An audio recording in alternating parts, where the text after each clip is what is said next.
Добре дојдовте во најновото издание на Дневникот на К1. После најавите за дневните настани се враќаме веднаш. Останете со нас. 1007 метри нов асфалт добија жителите на село Мамутчево. Производителите на праскиот и квешкиот регион најавуваат блокади на патиштата поради поразителната цена на праските. Денеска отворен ден на меѓународната вежба Модекс 2017.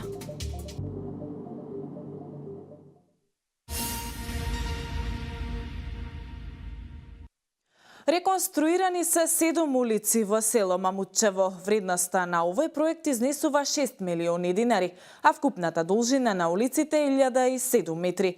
Градоначалникот на општина Веле Славчо Чадиев денеска беше на лице место и изврши увид во изработката на проектот. Го слушна мислењето и на локалното население. Колешката Катерина Нацева со деталите. 1007 метри нов асфалт добија жителите на село Мамутчево. Со ова значително се подобрува инфраструктурата, а се олеснува извршувањето на секојдневните обврски на мештаните. Ова е дел од проектот на локалната самоуправа за подобрување на инфраструктурата во руралните населени места. Градоначалникот на општина Веле Славчо Чадиев беше на лице место и изврши увид во изработката на проектот.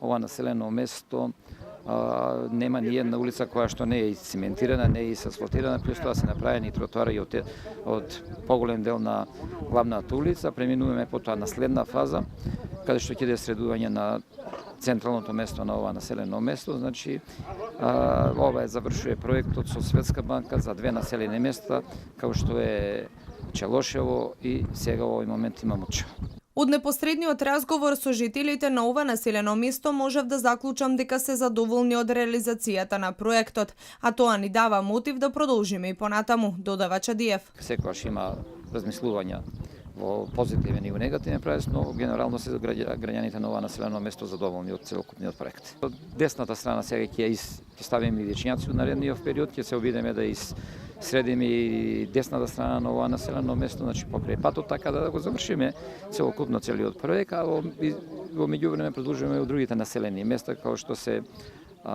Бузалково, Оризари, Црквино, Сливник, имаме активности од тие населени места на наредниот период. Реконструкцијата на 7 улици во село Мамутчево е со средства обезбедени од буџетот на општина Велес, а истиот е во вредност од 6 милиони динари.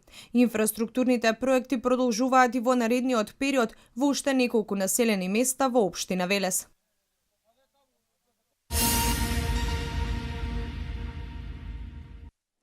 Сдруженијето на приватни лекари бара намалување на книговодствените услуги. Председателката на Сдруженијето на приватни лекари доктор Лилија Чолакова Дервишова вели дека нелогично е цената на чинење на месечните услуги книговодителите да ја формираат врз база на податоците за минатогодишните буџети на ординациите. Сдруженијето на приватни лекари на Македонија реагира на новиот начин на формирање на цени за книговодствени услуги, кои стапуваат на сила веќе од наредниот месец.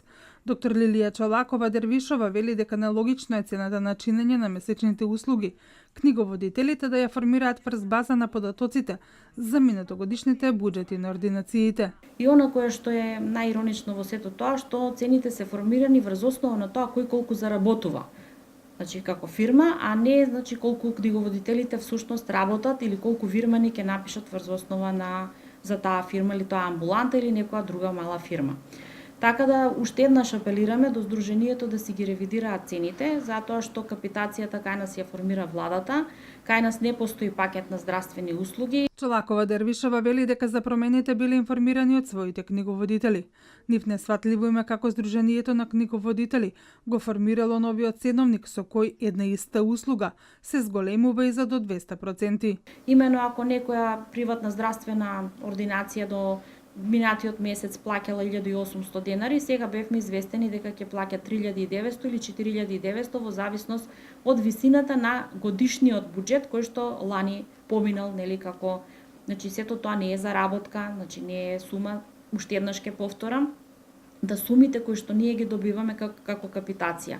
Тоа е сума за давање плата на нашите вработени, плаќање данок, плаќање фирмарини, плаќање ампули, рецепти, принтери, тонери, боци за кислород, противпожарни апарати, значи тоа се енормни давачки, даноци кон државата. Приватните лекари најавуваат иницијатива за промена на начинот за плаќање во примарното здравство. Ова прашање доктор Чолакова вели дека го отвориле на првиот работен состанок со новиот министер за здравство Арбен Таравари.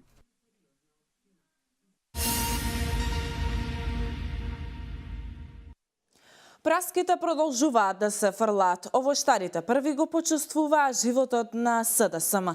Цената на праските годинава е поразителна. Револтирани поради ниските откупни цени, изминатите денови во Црна река фрлија стотици килограми праски. Колешката Мартина Митков со деталите. Цената на праските годинава е поразителна. Земјоделците се во тешка ситуација. Револтирани поради ниските откупни цени изминатите денови, фрлија стотици килограми праски.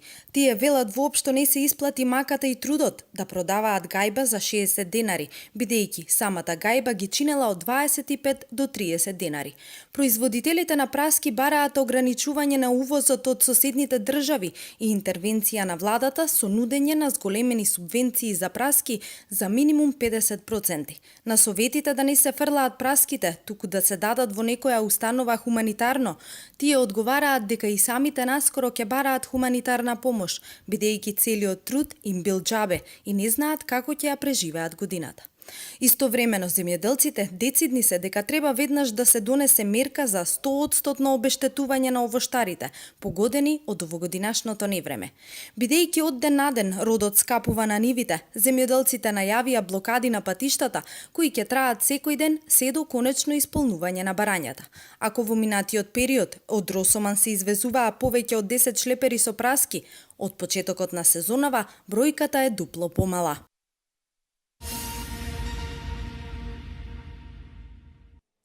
Невреме со град минатата недела зафати повеќе региони во земјава и предизвика штети на голем број земјоделски површини. Барањата за проценка и обештетување ќе можат земјоделците да ја поднесуваат од денеска до 30 јуни.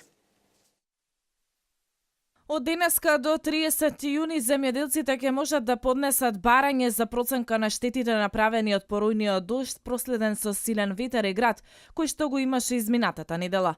Овие барања можат да се поднесат во подрачните единици на Министерството за земјоделие.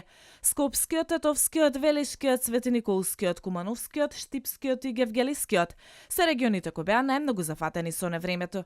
Според првичните согледувања се настрадани околу 3000 хектари со земјоделски култури, најмногу со овошни, градинарски и со житни насади. Во прилог на барањето земјоделците треба да достават фотокопии од личните документи, трансакциона сметка и документ за доказ за користење или сопственост на земјоделското земјиште. За проценка на штетите се формирани повеќе комисии кои ќе ги посетат сите земјоделски стопанства на чии површини има предизвикано штети. Обештетувањето ќе се врши преку Агенцијата за финансиска поддршка на земјоделството, повидот од комисиите и проценката од страна на Бирото за судски вештачења.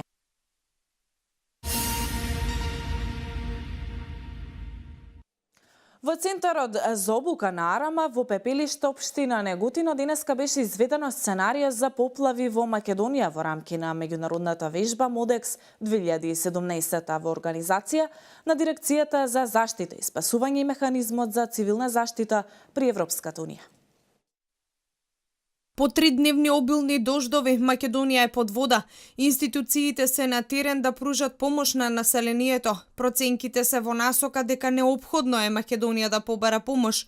Дирекцијата за заштита и справување со кризи заедно со владата бара помош и активирање на институцијата на цивилната заштита на Европската унија. Ова е сценарио на меѓународната вежба Модекс 2017, која веќе неколку дена се реализира на војниот полигон Криволак. Со секојдневно, секогаш од сабајли навечер имаме по 2 редовни состанци со нив и плюс телефонски јавувања за да ги добиеме конкретните информации. Ова е голем настан за Република Македонија, затоа што повеќе од 400 луѓе се дојдени за потребите на оваа вежба, повеќе институции се вклучени како Царинската управа на Република Македонија, Министерството за внатрешни работи, Министерството за здравство и останатите институции кои што се дел од системот за заштита и спасување. Главниот координатор на вежбата, швеѓанецот Андрес Бертлин, вели дека ова е одлична можност тимовите да се запознаат со она што ги очекува кога се во меѓународни мисии. Со самото побарање на помош кога тимовите за координација ќе пристигнат во државата која што е погодена од природни непогоди, преку тимот за координатори за вежбата им даваме можност на сите единици или модули кои ќе пристигнат во државата погодена од природна непогода да имаат можност за тренинг како е во реална ситуација, да имаат поддршка од самите локални власти, како Министерство за здравство, цивилните заштити и Министерство за внатрешни работи, затоа што ова е добар почеток за направење на добра вежба како да биде реалистична. За потребите на оваа вежба активно се вклучени медицински тимови од Италија, Австрија и Романија, опремени со напредни полски болници со операцијски сали. На вежбата учествуваат и тимови за брз одговор на дирекцијата и околу 150 статисти. Вежбата завршува утре, а целта е да се провери како функционира државата при прием на меѓународни тимови повикани од наша страна и како тимовите функционираат при вакви настани.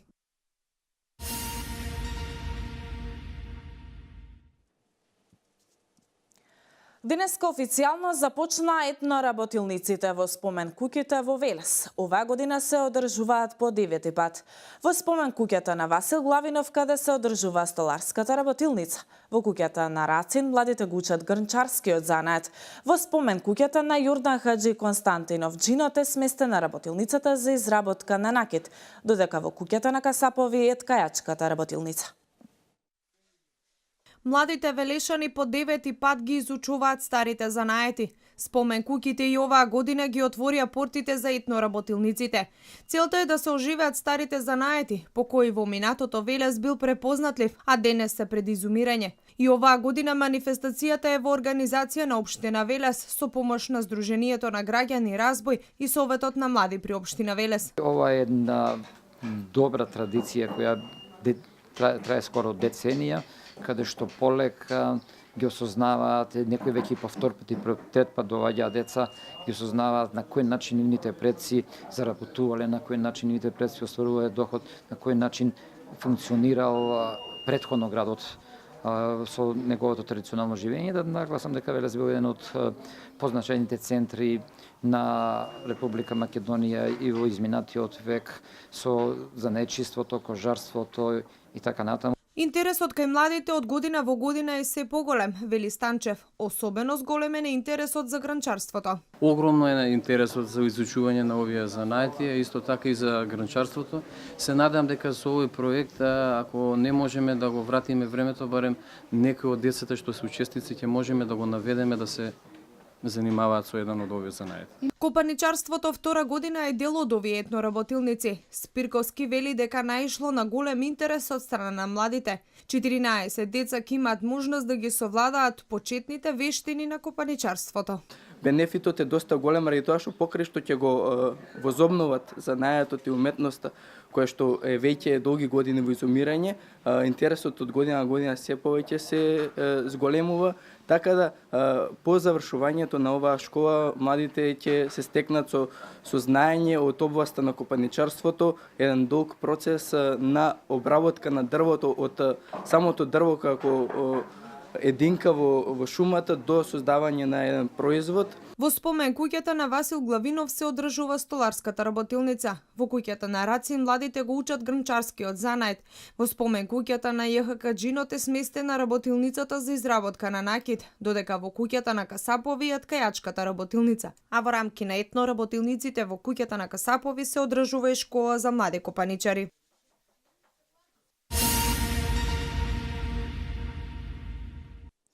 Во Кавадарци денеска беа одбележани 104 години од тиквешкото востание.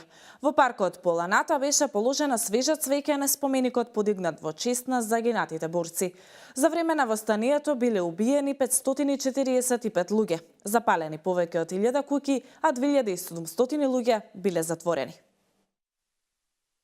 Делегации на локалната самоуправа и градоначалникот Александар Панов, Советот на општината, Сдруженијето на борци и други граѓани денеска положија свежо цвеќе пред споменикот на загинатите борци од Тиквешкото востание. Навршија 104 години од кога е задушено Тиквешкото востание. Тогаш за време на истото биле убиени 545 луѓе, запалени повеќе од 1000 куќи, а 2700 биле затворени. Исплашени за кратко време од Тиквешијата се иселиле повеќе од 3000 семејства, рече пред присутните Марија Михова, кустос историчар. Тиквешкото востание од 1913 година представува првиот масовен вооружен протест на населението од Тиквешијата против воено-административниот режим во Тиквешијата по Првата Балканска војна. Воспоставувањето на српската управа во Тиквешијата довела до замирање на секаква стопанска, општествена и културна дејност во овој крај. Училиштата биле затворени, а свештениците и учителите биле немилосрдно тероризирани и спречувани да ја вршат нивната професија. Актерите Диме Коцевски и Марија Глигорова преку актерски перформанс ги доближија присутните до настаните кои се случиле пред 104 години. Градоначалникот Панов пак во своето обраќање го апострофира месец јуни како значаен месец за историјата на Кавадарци и Тиквешијата, кога се давал голем отпор кон окупаторите, некогаш бугарскиот, некогаш српскиот, но тоа биле и периоди на будење на слободоумната мисла и стремеж за слобода. Овој месец чествуваме по повод трагичните настани, јас ги викам и црни и златни настани од историјата на Кавадарци и Република Македонија. Неодмирливо е да направиме знак на еднаквост помеѓу жртвите од Тиквешкото востание и оние жртви кои што беа дадени во за време на Втората светска војна, а како поголеми и како позначајни се токму стрелањето на 12 младенци. Овој народ секогаш да ги почитува и со внимание да се сеќава на настаните во кои е изразена борбата за слободата, рече во од јавниот збор актерот Александар Малинков. Споменикот на загинатите борци е поставен во 1913 година.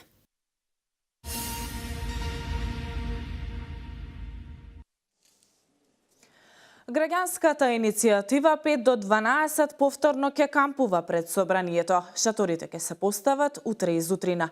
Барањата се срочени да се избрише границата од 26 години во законите за здравствено осигурување и социјална заштита.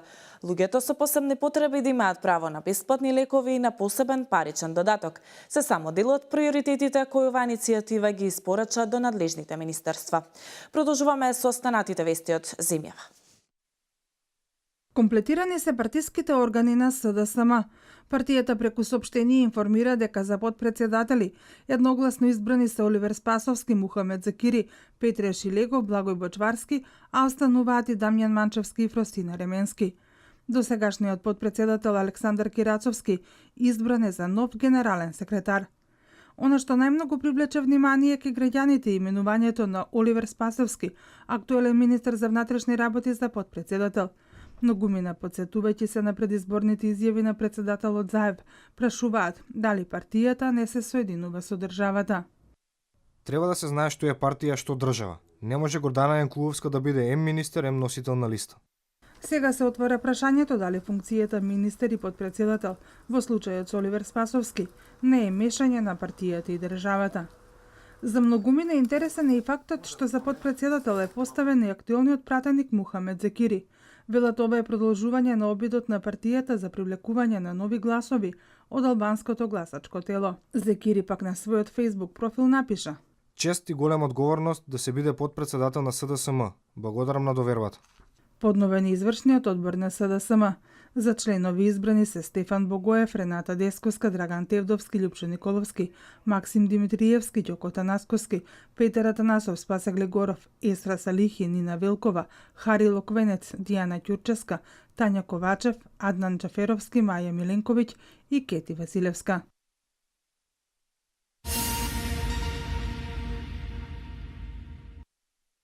Армијата на Република Македонија во рамки на активностите за одбележување на 25 години од своето постоење, но и како дел од подготовките за предстојното реоценување на средната батальонска борбена група, денеска реализираше показна вежба на командно место на СПВГ во организација на првата механизирана пешадиска бригада. Председателот на Република Македонија и врховен командант на вооружените сили, доктор Ѓорѓе Иванов, во придружба на началникот на генералштабот на Армијата на Република Македонија, генерал подполковник Методија Величковски, ги проследи активностите кои се изведуваа во касарната Страшо Пинџур во Петровец, како и показната вежба на командно место. Председателот Иванов и генералот Величковски се запознаа со начинот на извршување на задачите во оперативните центри кои ги изведуваат припадниците на воздухопловната бригада како дел од показната вежба, но и со постапките, мерките и процедурите кои денеска ги спроведоа припадниците на АРМ. Показната вежба е дел од неколку месечните индивидуални и колективни подготовки за реализација на ресертифицирање на средната батальонска борбена група согласно концептот на оперативни способности на НАТО ниво 2, која ќе се реализира во рамки на вежбата Македонски блесок 13 на крајот на месец септември и почетокот на месец октомври. Средната батальонска борбена група како најголема декларирана единица на армијата на Република Македонија ќе се оценува на армискиот полигон Криволак преку решавање на повеќе настани инциденти дадени согласно листата на настани инциденти. Денешната активност покрај председателот Иванов и генералот Величковски беше проследена и од страна на Здружената оперативна команда бригаден генерал Зора Милески и останатите генерали и команданти на единиците на армијата на Република Македонија.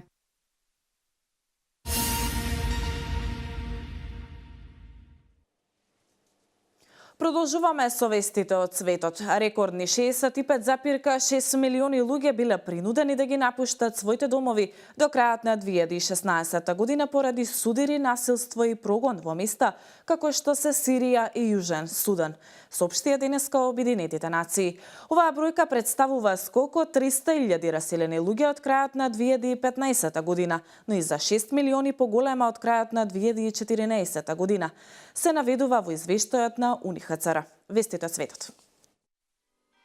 Започнуваат преговорите за истапување на Велика Британија од Европската Унија. Истите ќе се реализираат во две фази. Првата фаза ја предводи британскиот државен секретар Дейвид Дейвис и Мишел Барние како представник на Европската Унија.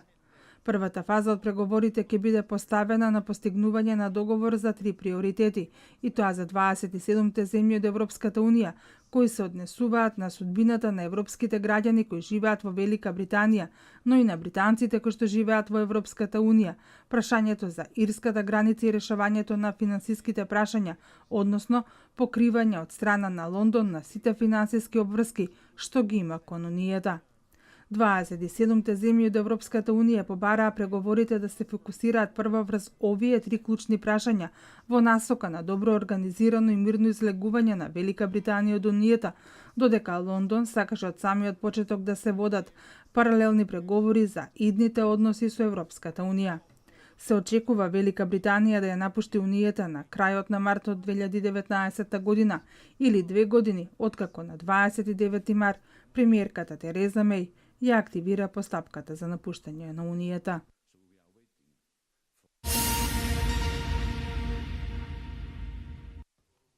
Поглавјата 7 и 29 од преговорите за членство во Европската Унија денеска во Брисел ги отвора Србија Јабува Тањук. Јадранка Јоксимовиќ, министер за евроинтеграција, изјавила дека поглавјата за авторските права и интелектуалната сопственост и за царините се особено важни теми за Србија. Тоа е нешто што ќе придонесе за развојот на економијата, базирана на знаење, потенцирала Јоксимовиќ во пресрет на денешната 6-та поред преговарачка конференција помеѓу Белград и Брисел. Србија годинава по втор пат отвара поглавје и со досегашните 2 ќе има отворено 10 од вкупно 35 поглавја од договорот за членство во Европската Унија.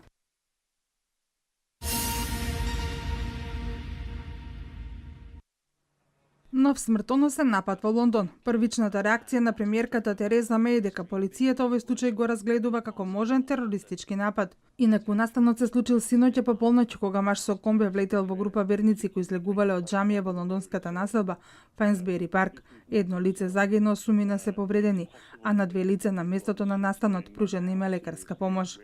Напаѓачот е на возраст од 48 години, бил задржан од присутните околу местото на инцидентот, потоа бил уапсен од страна на полицијата и однесен во болница со цел да се пробери неговата психичка состојба.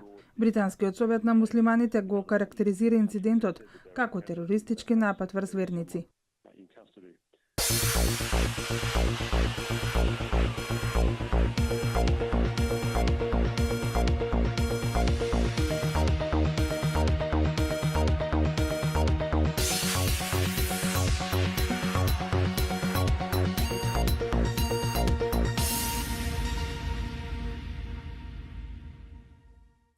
Денеска имавме променливо облачно време со сончеви периоди, проследено со умерен до засилен северен ветер.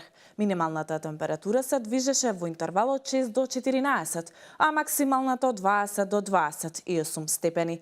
Период на претежно стабилно време со пораст на дневните температури ќе се задржи до крајот на оваа недела.